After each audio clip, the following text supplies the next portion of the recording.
मराठवाडा आज सकाळी 8:45 भूकंपाने हादरला। यामध्ये मराठवाड्यासह विदर्भातील जिल्ह्यांचा देखील समावेश आहे। सध्या 4.7 रिश्टर स्केल भूकंपाची नोंद झाली, ज्याचा केंद्रबिंदू आहे हिंगोलीच्या वसमत तालुक्यातील पांगरा-शिंदे गाव। पांगरा-शिंदेमध्ये रोकडेश्वर भगवान रोकडेश्वरांचे भव्य दिव्य मंदिर आहे आणि या मंदिरामध्ये काही नागरिक बसलेले होते।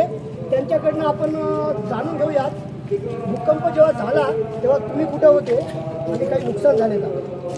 भूकंप ज्यावेळेस झाला त्यावेळेस आम्ही मंडळ बसलेलं होतं मंदिरामध्ये। 8:45 हा धक्का झालेला आहे आणि काही ठिकाणी खपल्यासुद्धा स्लॅबच्या पडलेल्या आहेत। म्हणजे मंदिराचा स्लॅबचा भाग पडलेला आहे, काही खपले गळालेले आहेत आणि माझ्या घरी बी हादरल्यामुळं भिंतीला चीर पडलेली आहे।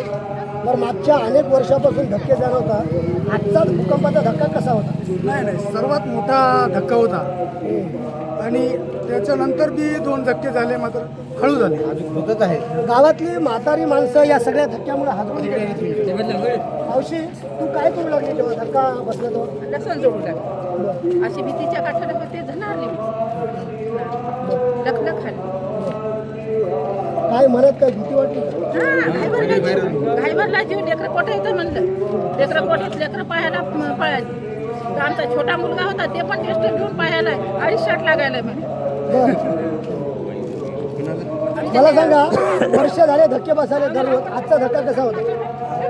धक्का सगळ्यात मोठा, जसा का हिलरीचा जसा का झालता का त्या टाईपचा झालता। म्हणजे मला तवाचा बी कळते आणि हे बी कळते।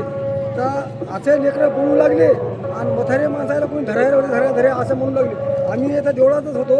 आज आमच्या गावामध्ये सप्ताह चालू आहे देवाचा, त्याच्यामुळे माणसं जेव्हा सकाळी जेवायचा कार्यक्रम आहे। जेवायचा कार्यक्रम असल्यामुळं माणसं आम्ही सगळे बसलेले होतो इथं। बसल्यामुळं असा जे आवाज झाला की जे लेकरं पळायले, मथारे माणसं कोणी धावरे असं म्हणायले, कोणी म्हणजे काय झालं असं म्हणून घाई भरू लागले। आता आम्ही घाई भरलो होतो, पण पळालो इकडे तिकडे, चला कोणी म्हणाले बाजूला घराच्या बाहेर बाजूला असे म्हणाले, पण लेकरं फिकरं हे आळडू लागले। किल्लारीच्या भूकंपासारखीच स्थिती होती काय, असं या ठिकाणी मनामध्ये भीती होती। माझ्यासोबत काही गावातली ग्रामस्थ आहेत। 8:45 भूकंप झाला, प्रशासन किती वाजता पोहोचलं? प्रशासन 10:30-11 वाजता प्रशासन पांगरा-शिंदे गावामध्ये आलेलं आहे।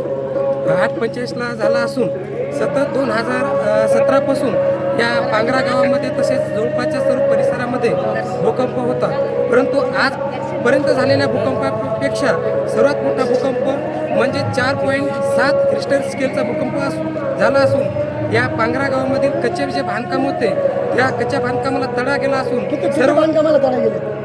9 ते 10 बांधकाम तडा गेला असून काही कच्चे बांधकाम पडले गेले आहेत आणि संपूर्ण या पांगरा गावामधील नागरिकांमध्ये भीतीचं वातावरण तयार झालं आहे। भगवान रोकडेश्वरांचं मंदिर आहे, तिथं काही नुकसान झाले का? भगवान रोकडेश्वराचं मंदिर, या मंदिराचं बांधकाम 2003चं बांधकाम होतं, तरी पण या बांधकामाचा जो गिलाव आहे तो खाली या भूकंपाच्या धक्क्यामुळे खाली कोसळला आहे। जो स्लॅबचा जो प्लास्टरचा भाग आहे तो कोसळलेला आहे।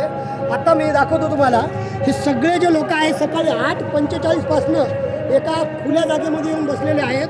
आतमध्ये कार्यक्रम सुरू आहे, सप्ताह सुरू आहे, मात्र लोकांच्या मनामध्ये प्रचंड भीती आहे। छोटे छोटे चिमुकले आहेत, ते देखील या ठिकाणी बाहेर येऊन थांबलेले आहेत।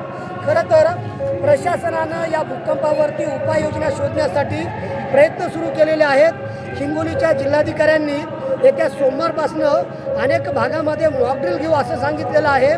मात्र सकाळी 8:45 जो भूकंप जाणवला तो आधी बसणाऱ्या भूकंपाच्या धक्कापेक्षा मोठ्या तीव्रतेचा होता आणि त्यामुळं हे सगळे नागरिक भूकंपाच्या भीतीच्या सावटाखाली आता जीवन जगत आहेत। संदीप नागरे, साम TV न्यूज, पांगरा-शिंदे, हिंगोली।